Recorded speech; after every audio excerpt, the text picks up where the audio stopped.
What's it like to be charged by a 450-pound gorilla?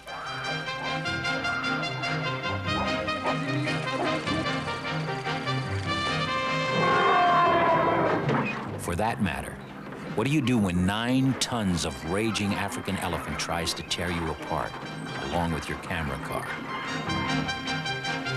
Just how close can you get to a man-eating shark and still expect to return home in one piece to tell about it?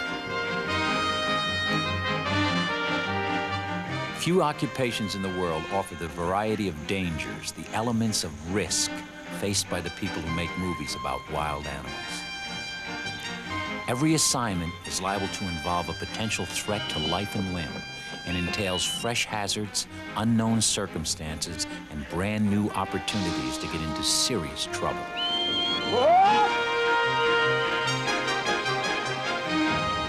Nature can be beautiful, it can be awe-inspiring, it can be magnificent, but it's just as liable to be treacherous as well. Somehow, in the midst of all the uncertainties and risks, the men and women who make these films send back some of the most riveting images ever seen on television. This is William Devane. In the next hour, we'll meet 3 of the most exciting people working in television today. We'll find out firsthand about the unpredictable and sometimes terrifying world of wild animals. We'll learn about some of their close calls and discover who it is out there that plays the most dangerous game.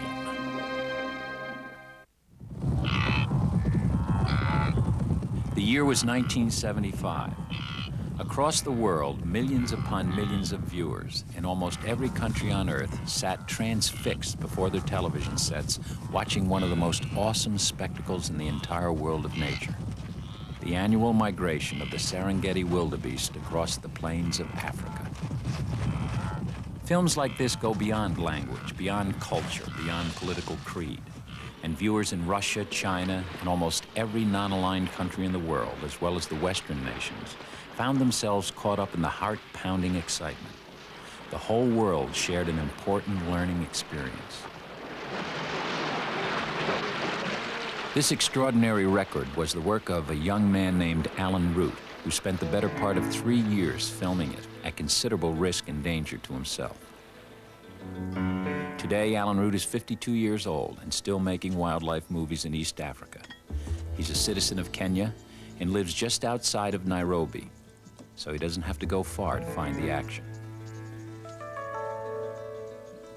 Alan finds it easy to relate to the animals of Africa, both to those he films and to those even closer to home.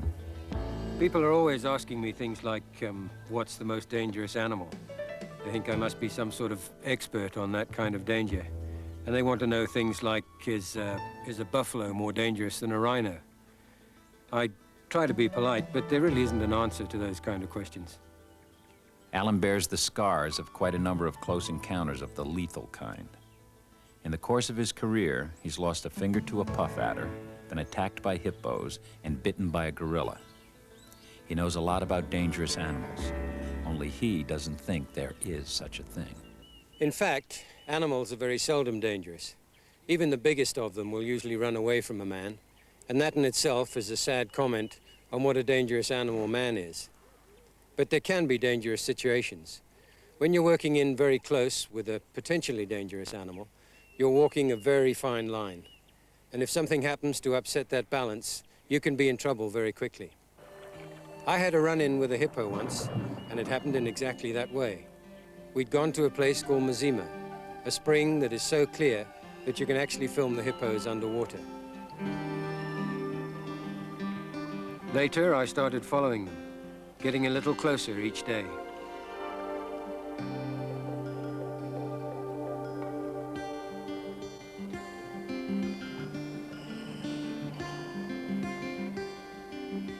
Underwater, they're almost weightless. So they look very much like men walking on the moon, or like the ballet dancers in Disney's Fantasia.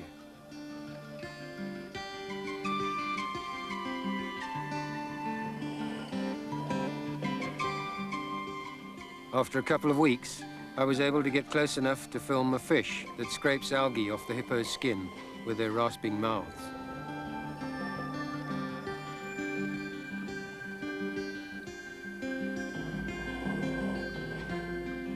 The hippos knew I was there all right, but because I didn't make any threatening gestures, and because they have no enemies underwater, they tolerated me. Then one day we got one of those situations I've been talking about. Two males got into a fight and stirred up a thick cloud of silt, and in the confusion I was attacked. I kept filming until there was so much silt there was nothing else to film. And I only got bitten because the hippo bumped into me in the murk. Of course, there are some shots that you can only get by putting yourself into a dangerous situation. And when you have to do that, you try to minimize the risk by making sure that everyone involved knows exactly what they have to do. Of course, you can't tell the animals what you want them to do, so there's still a chance that something could go wrong. Catching snakes is something Alan Root has been doing since he was a boy. The snake in question is a black-necked or spitting cobra. On this occasion, he was working with his wife, Joan.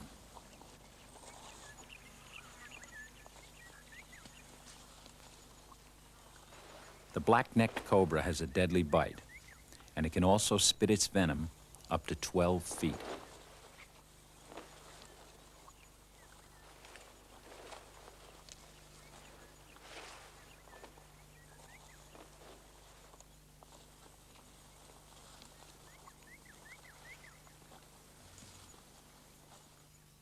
The cobra aims for the eyes, causing pain or even temporary blindness.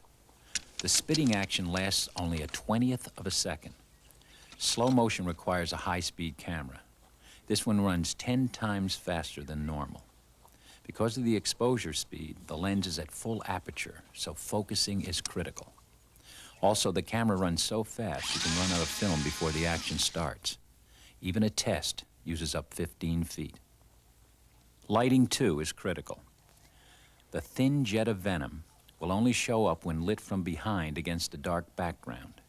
These were all Alan's problems. Joan had only one problem. She was the target.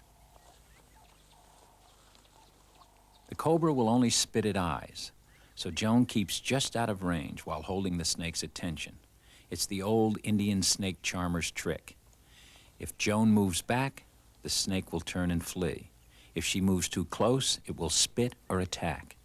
When Alan is ready, she will move in to make the snake spit.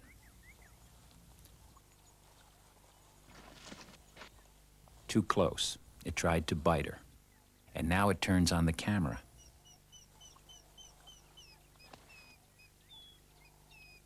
When the puff adder bit him years ago, Alan nearly died because he was allergic to the anti-venom. He cannot have the treatment again, so a bite from a cobra this big could well be fatal.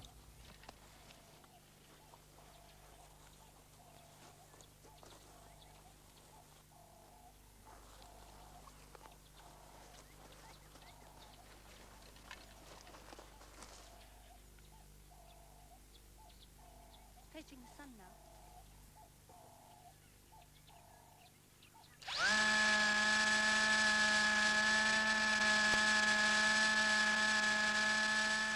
Spectacles are enough to protect the eyes. If quickly washed off, the venom doesn't harm the skin.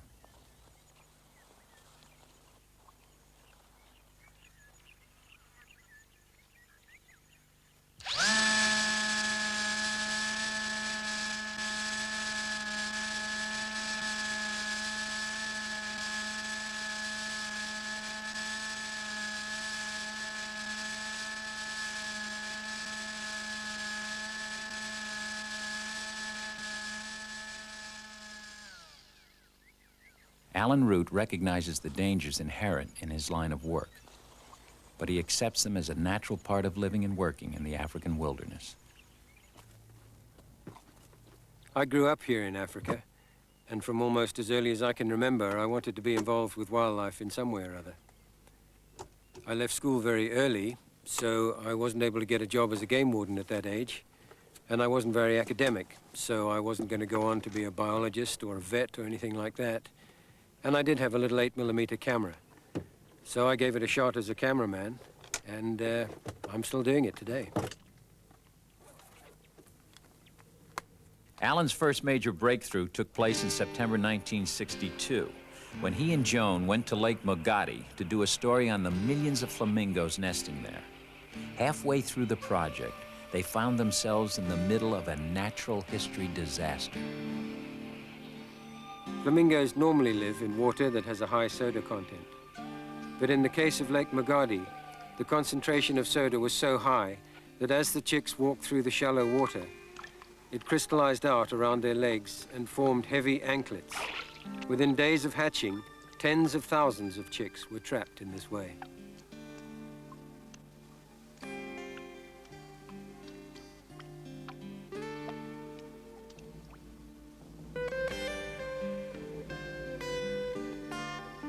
For many, death followed. The midday temperature on the lake's surface rises to over 140 degrees.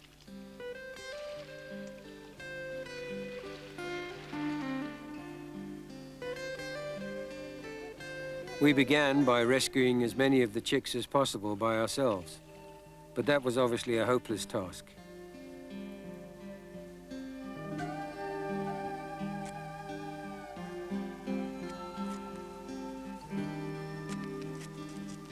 It was a unique situation, and at least in this case, man wasn't to blame. But man might actually help if we could organize a rescue. And it turned out we had the perfect way to get our message across. We had the films that we'd taken at Lake Magadi. So we got messages through to Nairobi and to the World Wildlife Fund, and we used the films we'd made to convince people just how serious the situation was. The Army and the Air Force sent equipment, freshwater tanks, and volunteer helpers. All told, over 30,000 chicks were physically freed from their leg shackles, and at least 100,000 other birds were prevented from going into that part of the lake where the soda concentration was highest, and so they too were saved. To be honest, it was a natural disaster, and if we hadn't been there, it would have gone on unseen and unrecorded. 130,000 chicks in a population of millions isn't very many, and within a couple of years the flamingos would have made up for that loss. What it did show was the importance of film as a way of getting across a wildlife message clearly and powerfully, and capturing the attention of the world. Those were the comparatively early days of the conservation movement. But even then, the Roots' little movie helped focus attention on the need to protect wildlife. In 1967, after Kenya became an independent nation, the government created a special national park for flamingos at Lake Nakuru. Today, as these scenes shot by Bob Campbell attest, they're flourishing there. It's one of the greatest bird shows on Earth.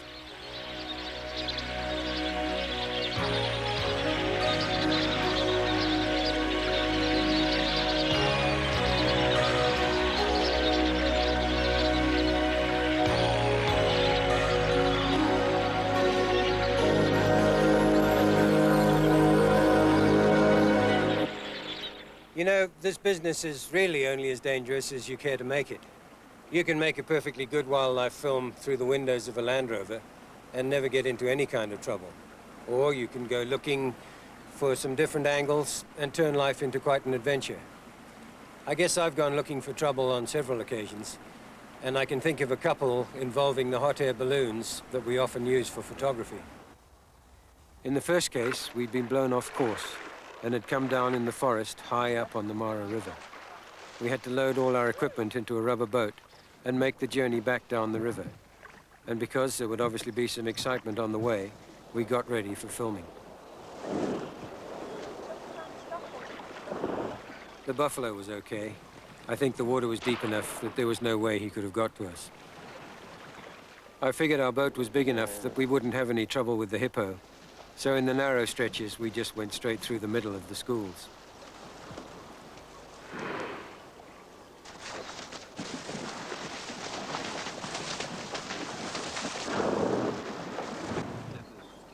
Then we spotted a mother elephant with her calf drinking on the bank. And again, I thought the boat was big enough that we wouldn't be attacked. Around at the back, she's coming.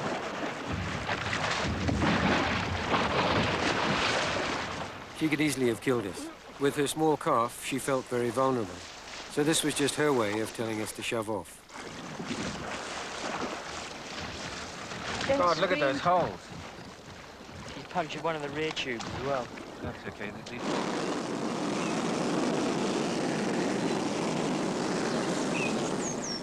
The other incident involving a balloon was our assault on Mount Kilimanjaro.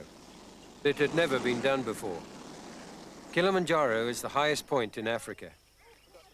It meant we'd have to fly to well over 20,000 feet, which had seldom been done in a hot air balloon. We'd need special clothing and oxygen equipment. But because of our load limitations, we wouldn't be able to take parachutes. We were just going to have to put our necks on the line. We took off into a beautiful dawn. We were on our way, and now there was no turning back.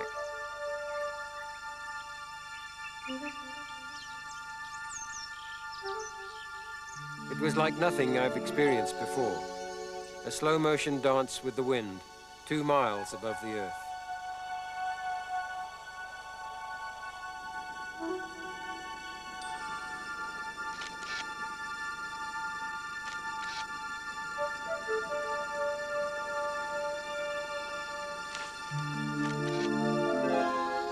The only thing keeping us up there was a beat-up wicker basket and a single gas burner.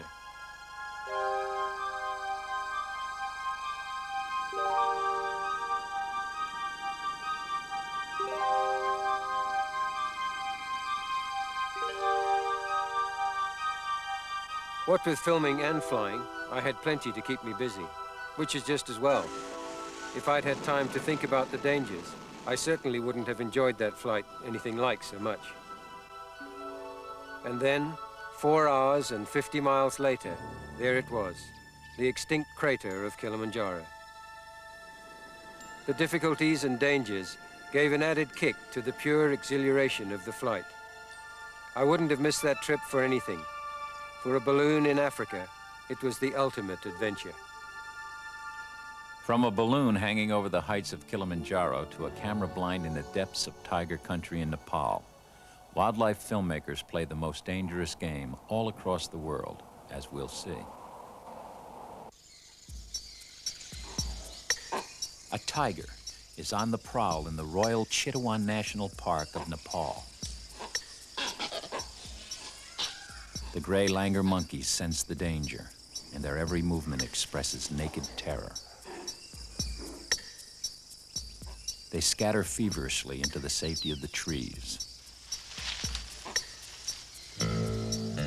From a hidden camera blind, cinematographer Dieter Plage senses a chance to capture a classic shot of animal predation.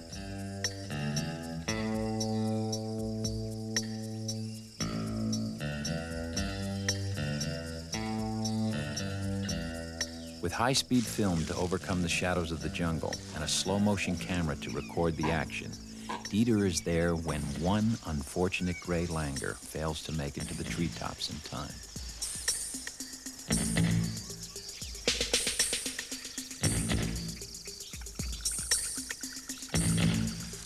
These scenes, first shown in 1981, helped people understand the awesome power of wild tigers in an entirely new way. The fresh immediacy of Dieter Plage's camera work helped establish his film as a definitive work on tigers.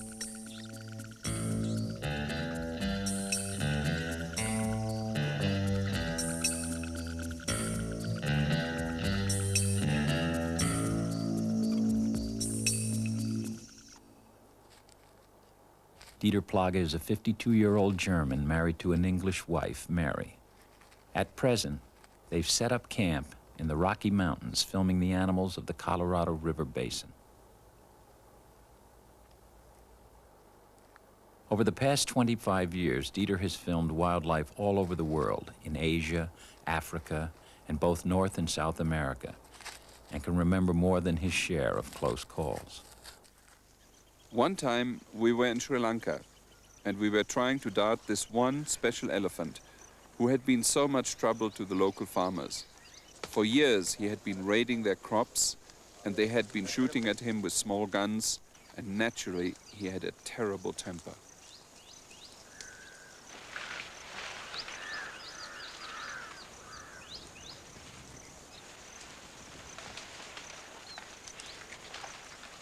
Dr. Ian Hofmeyer, the veterinarian, led us through the dense bushes and we could barely see. Every once in a while, we'd catch a glimpse of the old tusker. And then suddenly, without warning, he turned and smashed through the bushes right at me. His foot missed my chest by inches.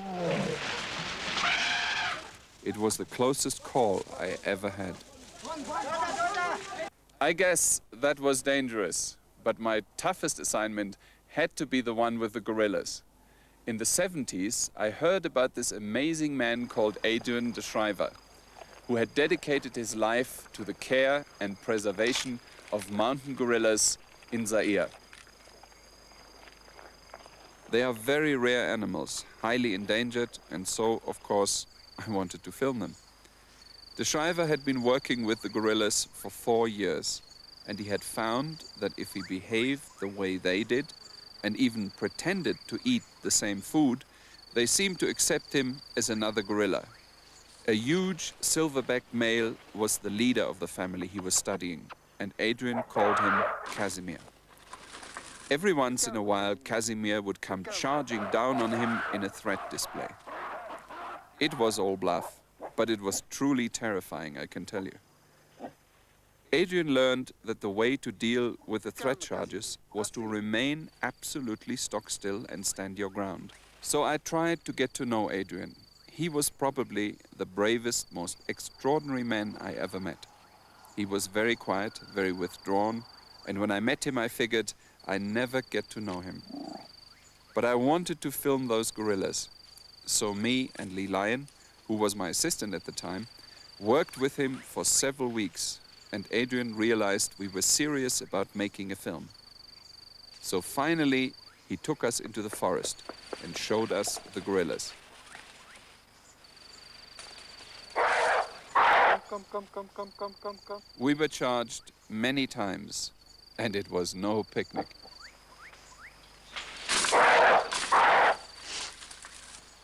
I think if I'd flinched even once, Adrian would have said to himself, well, obviously, this is not the right man to make this film.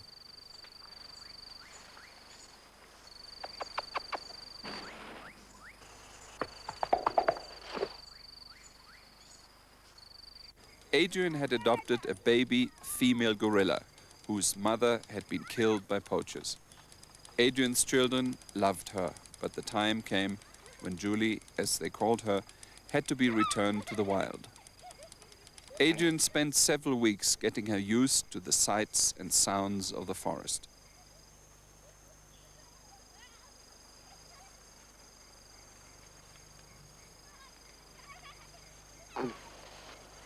Oh, no.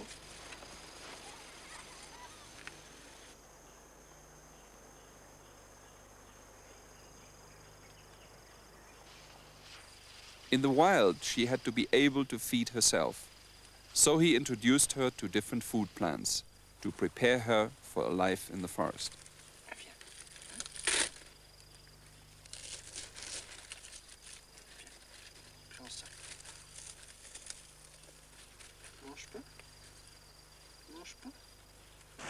Then, one day, he took her for the first time within sight and sound of Casimir's family.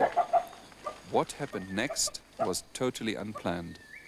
Suddenly, Julie made a sound we never heard her make before, and it was immediately answered by a wild gorilla in the forest. In minutes, we were surrounded by Casimir's family. The first gorilla on the scene was Casimir's son, who looked suspicious.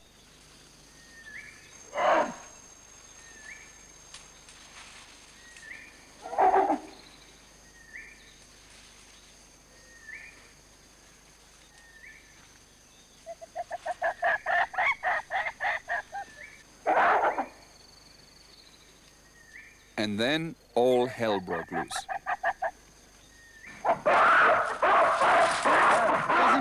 Casimir, du calme. Attention, Casimir, du calme, Casimir. Casimir. Attention, Casimir, du calme. Casimir's charge forced Adrian to drop the baby, which he never intended to do. If he hadn't, we were both convinced Casimir would have killed him, and maybe us, because Lee and I stood right next to him. Casimir took Julie with him to an open space, so I was able to keep on filming. My whole body was shaking, but luckily I'd put the camera on a tripod, so I was able to keep it steady. We had the laboratory step print the whole shot to slow down the action.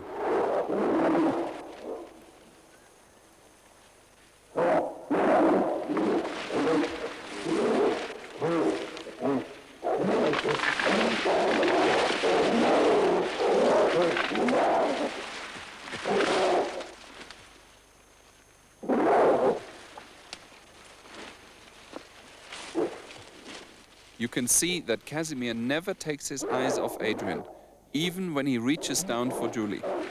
It was as if he suddenly realized that Adrian was some kind of alien, someone who wasn't one of them. Sadly, due to a spell of wet, cold weather, Julie died 10 days later. But at least Adrian had proved that wild gorillas will adopt a strange youngster. A year later, Adrian wrote to tell me that Casimir had died and that a new young male had taken over the group. He called him Dieter, after me, and I felt deeply honored.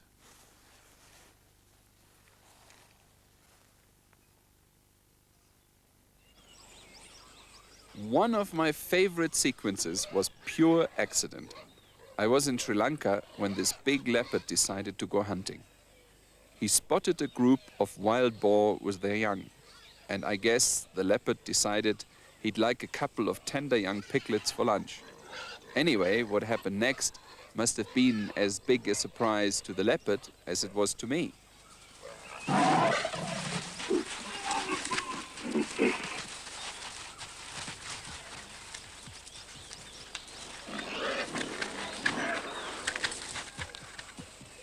Once again, we got the labs to slow down the action, and you could see that those wild boars seemed to have the upper hand right from the start.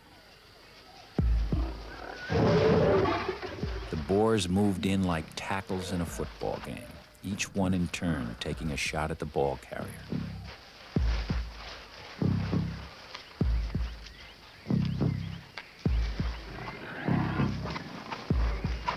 The leopard had no option but to run for it, and even then, the boars turned out to be surprisingly quick on their feet.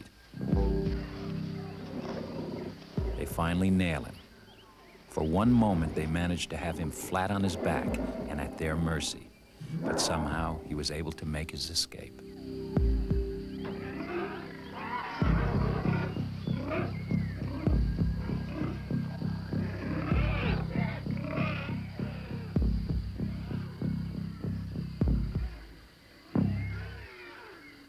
They even broke the poor guy's tail.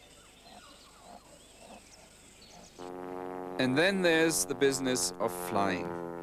I do a lot of my own flying, little microlights these days. It helps you to get wildlife stories you can't get from the ground. But when I first went to Asia in 1975, I was still taking lessons, and before I knew it, I had to fly into this little postage stamp airport in Nepal, and I mean, there was no room for error. Well, I managed it okay, but there I was in the middle of the Himalayas, and of course I wanted to fly over Mount Everest.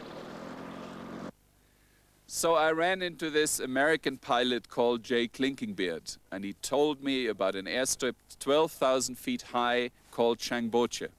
And he said, man, landing at Changboche is like parking your car in a garage at 80 miles an hour. And he was not kidding. I have seen tablecloth which seemed bigger than that landing strip.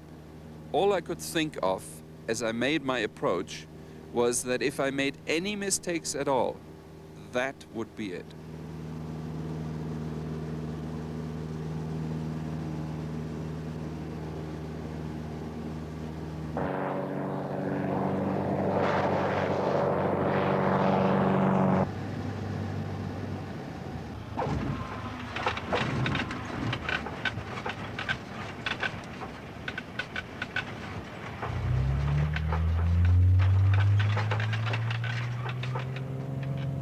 After landing over 2 miles above sea level, Dieter was eager to go the extra 4 miles to reach the top of Everest.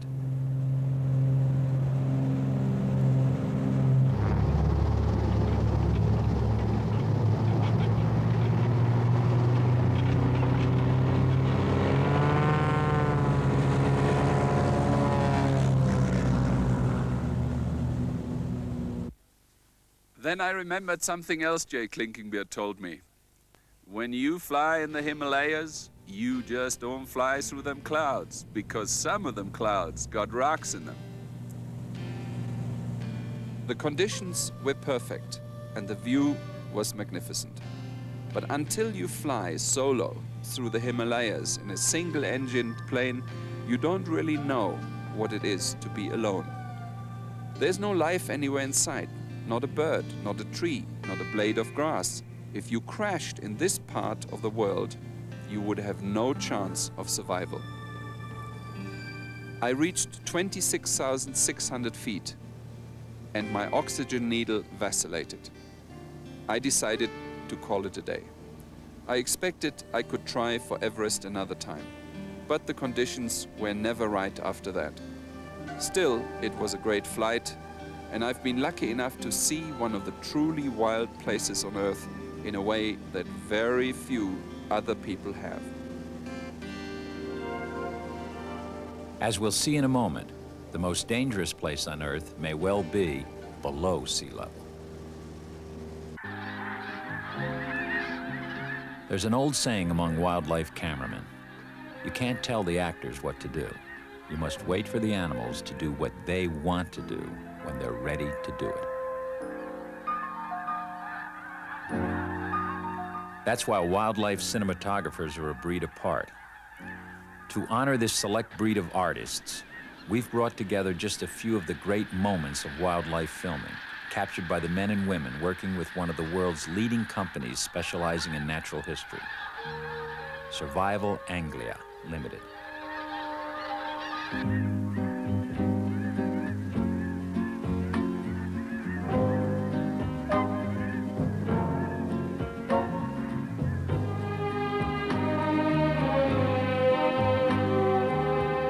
These are snow geese, uncounted millions of them pouring down from Canada into the Central Flyway.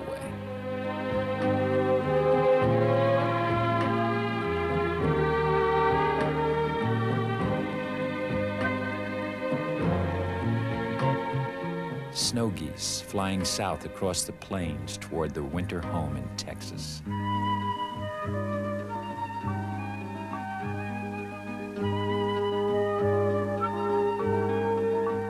These astonishing close-ups are the culmination of over 2 years of work by the Australian team of Des and Jen Bartlett.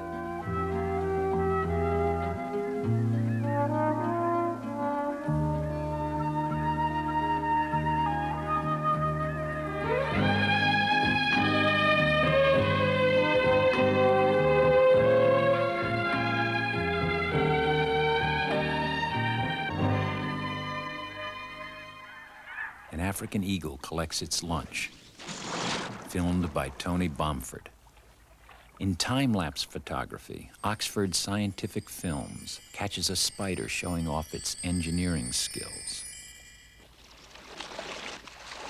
A desperately hungry lioness caught by Des Bartlett fails to catch a meal.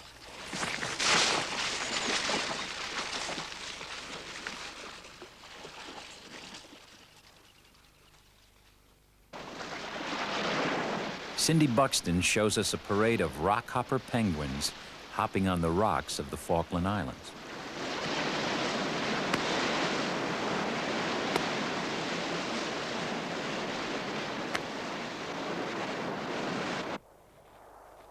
Joel Bennett catches the largest of all the land-based carnivores as it skates gracefully across the polar ice cap.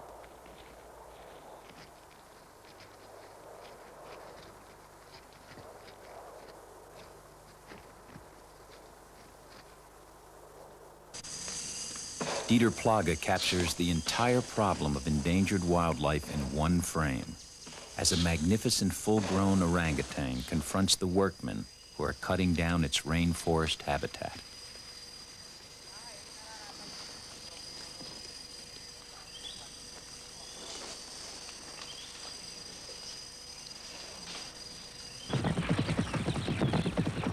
Once more from Des and Jen Bartlett, a young lion moves in on a herd of zebra and singles out a victim.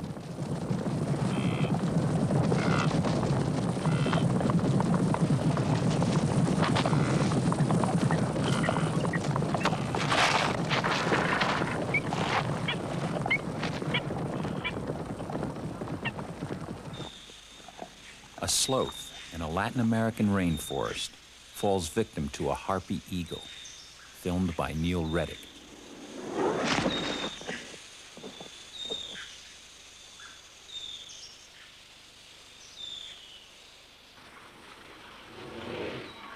In Africa, scientist Ian Douglas Hamilton has tranquilized an elephant and now must inject the antidote.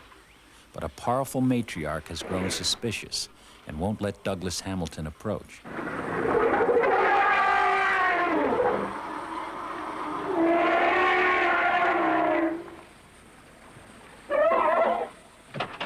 Desperate now because the drugged elephant is in danger, Ian decides to get to the victim in a Land Rover.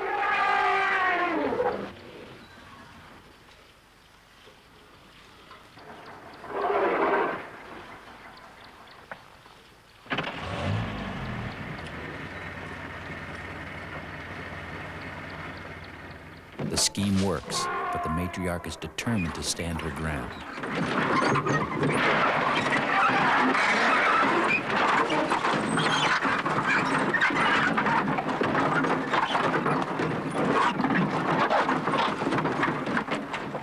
In the end, it's no contest.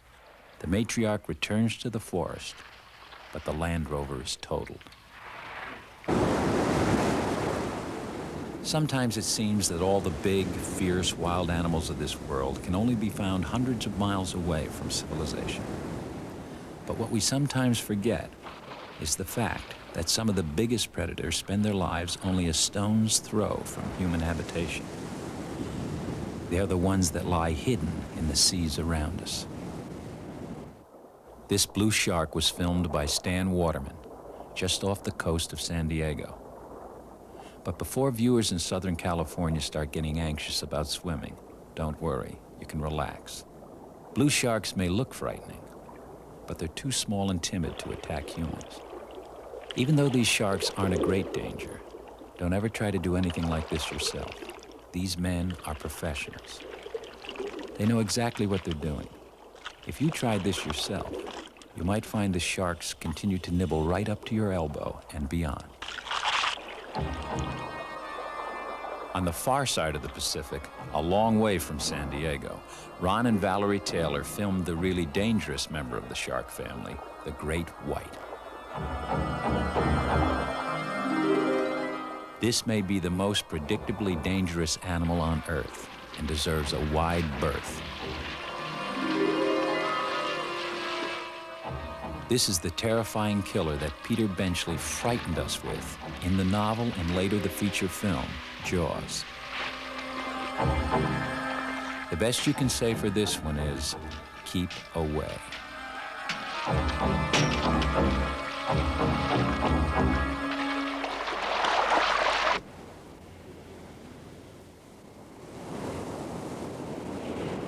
Jeff Foote is a 45-year-old native Californian who now lives in Jackson, Wyoming. He's been filming in and around the Pacific for over 15 years. He was originally trained as a biologist and approaches his work as a cameraman with scientific precision.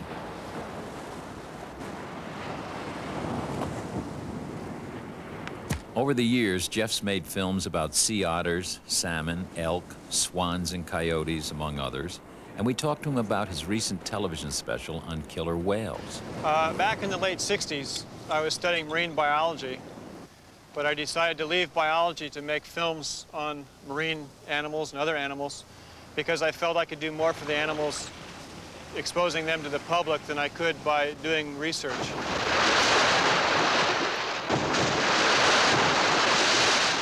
Killer whales are wonderful. They're very intelligent. No threat to human beings in or out of the water. The only problem I had with filming killer whales was to make sure I was in the right place at the right time to film their behavior. At certain times of the year on the Patagonian coast of Argentina, Killer whales have been known to come right up on the beach to prey on marine mammals. Of course, I wanted to get this on film, but there were problems. First, would they even come around this year? And would it be when I was there? I was in Patagonia for a total of 9 weeks, and in that time, I only saw killer whales on 8 days.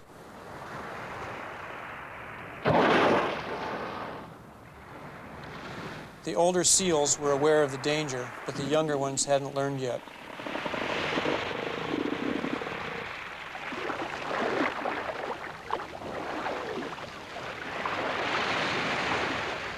And then, all of a sudden, there he was, a big male, 27 feet of killer whale, right up on the beach. After all that waiting, it was over so fast, I could hardly believe it.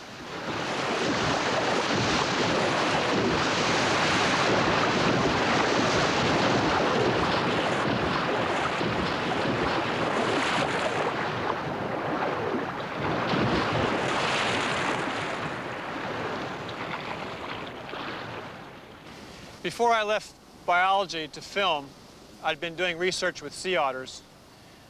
So there was little choice for my first film. It had to be sea otters, and I think to this day it remains my favorite film.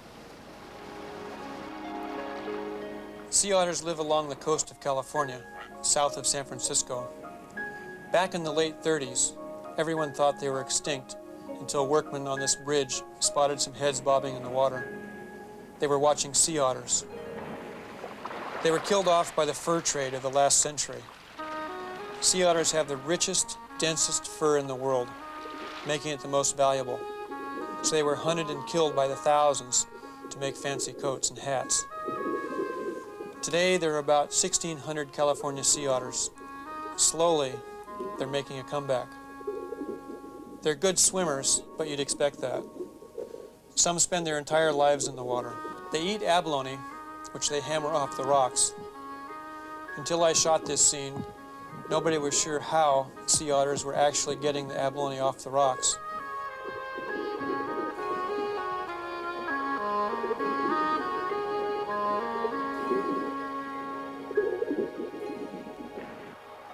They float on their back, balancing a stone on their chest. They break open their shellfish on it. There are only 6 or 7 other animals that use tools, and that's including man.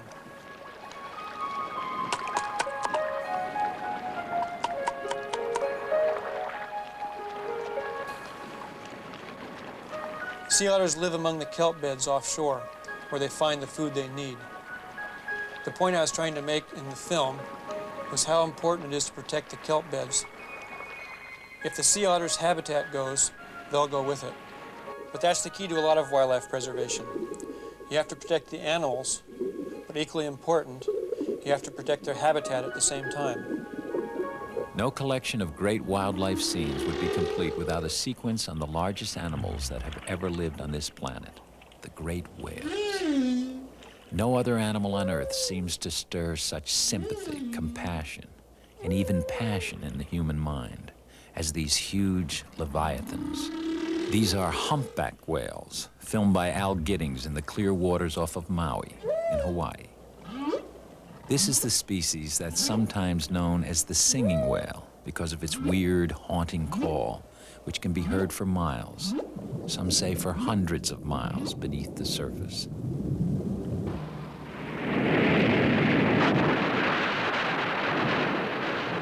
Later that same year, the film crew headed north to Glacier Bay in Alaska, the humpbacks' feeding grounds. It was here that Giddings recorded unforgettable scenes of the humpbacks feeding on tiny shrimp-like krill, which they swallow by the ton.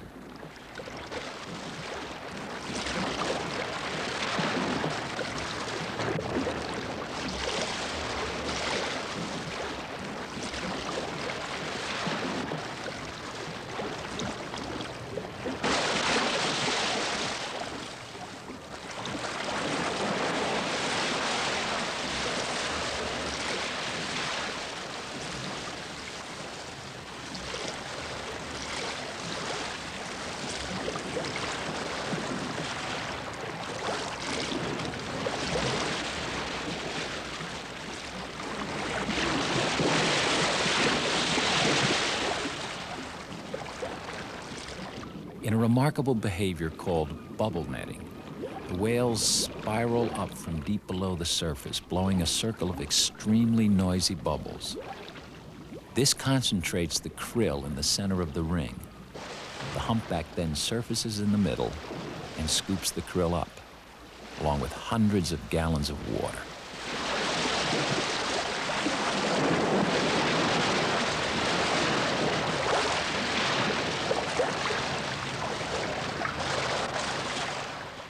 Whales, of course, are highly endangered. People have hunted them for centuries for their oil and byproducts. But now that modern technology has developed substitutes that make whaling unnecessary, we still have a chance to bring these magnificent monsters back from extinction. In the last hour, we've met some extraordinary people and seen the dangerous game they sometimes play. We wanted to find one final image that might sum up the vision they share. We've selected this remarkable scene, shot a couple of years ago at the Kennedy Space Center by Mike Price. In the foreground, a family of ospreys busily feeds its young.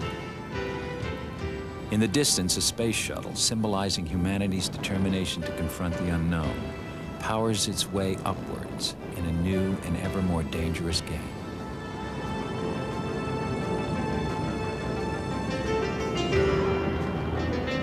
On the nest, the ospreys pay no attention. They're responding to an older and simpler imperative: to preserve and foster life on this earth. Let's hope that these two monumental forces captured in this one simple scene can continue to coexist. This is William Devane. Good night.